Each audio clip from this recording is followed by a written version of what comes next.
Hi everyone, welcome to my channel. எல்லாரும் எப்படி இருக்கிறீங்க? நான் மிச்சமே நல்லா இருக்கிறேன். அரிசி மாவு வச்சு என்ன மாதிரியெல்லாம் ரெசிபி செய்யலும்னு சொல்லி பார்த்து கொண்டிருக்கிறோம். அதில் இன்றைக்கி நாங்கள் செய்ய போகிறது அரிசி மாவு சப்பாத்தி. பிரேக்ஃபாஸ்ட், டின்னர் எந்த நேரத்துலேயும் சரி ஈஸியாகவே செஞ்சு குறையலும் எங்களுக்கு. இந்த சப்பாத்தி நல்ல சாஃப்டாக இருக்கும். என்ன ஸ்பெஷல்னு சொன்னால் ஆறின பொருளும் இதே சாஃப்ட்னஸோடு அப்படியே இருக்கும். எப்படி செய்கிறதுன்னு சொல்லி பார்ப்போம் வாங்க.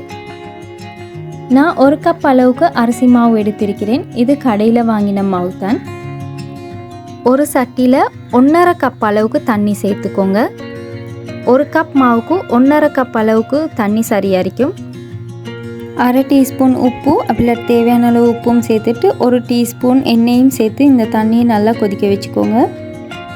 நான் இன்றைக்கி பிளெயின் சப்பாத்தி தான் செய்ய போகிறேன். ஆனால் இதில் இந்த தண்ணியில் சீரகம், கருவேப்பிலை கொஞ்சம் இடித்து சேர்த்திங்கன்னு சொன்னால் நல்ல வாசமாக இருக்கும்.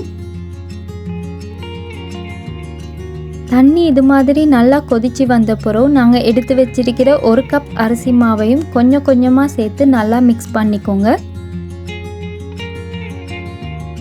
மாவெல்லாம் கொஞ்சம் கொஞ்சமாக சேர்த்து நல்லா மிக்ஸ் பண்ணிக்கோங்க. ஸ்டவ்வை லோ ஃப்ளேமில் வச்சுக்கோங்க, அப்படி இல்லாட்டி அடி பிடிச்சிடும். எல்லாத்தையும் நல்லா கலந்துட்டு ஒரு மூடியால் மூடிட்டு லோ ஃப்ளேமில் வச்சு ஒரு 2 நிமிஷம் மாதிரி வேக வச்சு எடுத்துக்கோங்க.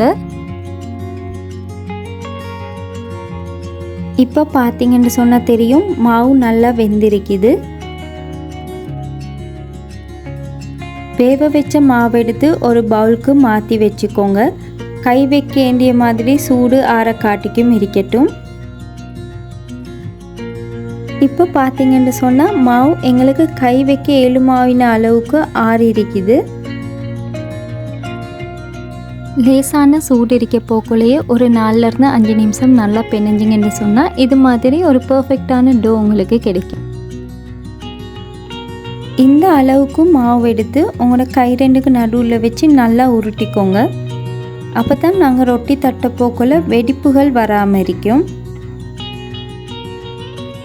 சப்பாத்தி தட்டுறதுக்கு ஒரு தட்டொண்டு எடுத்து அதில் நல்லா அரிசி மாவு தேய்ச்சிக்கோங்க. மாவையும் வச்சுட்டு அதுக்கு மேலாலேயும் நல்லா அரிசி மாவு தேய்ச்சிக்கோங்க. அப்போ தான் அது ஒட்டாது. அடுத்து நல்ல மெல்லிஸாக நீங்கள் சப்பாத்தி தட்டி எடுத்துக்கோங்க. நீங்கள் சரியான முறையில் ரவுண்ட் ஷேப்பில் சப்பாத்தி தட்டுவீங்கன்னு சொன்னால் அப்படி எடுத்துக்கோங்க. ஆனால் எனக்கு ரவுண்ட் ஷேப் வராது. அதனால் இது மாதிரி ஒரு கப் கொண்டு வச்சு வெட்டிட்டு மிச்சமாவின மாவெல்லாம் எடுத்துக்கொண்டேன். இப்போ இதையும் ஒரு தடவை இப்படி நாங்கள் தட்டி கோருவோம். அப்போ தான் நல்ல மெல்லிஸாக வரும். இந்த அளவு திக்னஸில் சப்பாத்தியை நீங்கள் தட்டி எடுத்துக்கோங்க. இப்போ எங்களோட சப்பாத்தியெல்லாம் ரெடியாக இருக்குது. இப்போ இதை நாங்கள் சுட்டு எடுத்துக்கொருவோம். தவாவை நல்லா சூடாக்கிக்கோங்க. சூடாக்கிட்டு இந்த சப்பாத்தியை சேர்த்துட்டு 1 நிமிஷம் மாவு போக்கோல மேலால் இது மாதிரி பபிள்ஸ் வரும். இப்போ இதை மற்ற பக்கம் திருப்பி போட்டுக்கோங்க.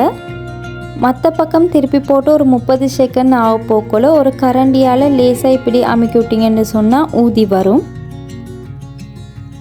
அதுக்கப்புறம் மறுவாலும் இதை மற்ற பக்கம் திருப்பி போட்டுக்கோங்க. திருப்பி போட்டு ஒரு ஈர துணியோண்டால் இப்படி அமுக்க போக்கோல அது நல்லா ஊதி வரும்.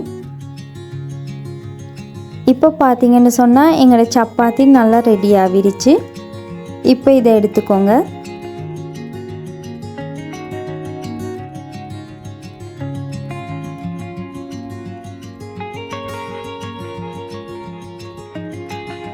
ரொட்டிக்கல் சூடாக இல்லைன்னு சொன்னால் இது மாதிரி ஊதி வராது.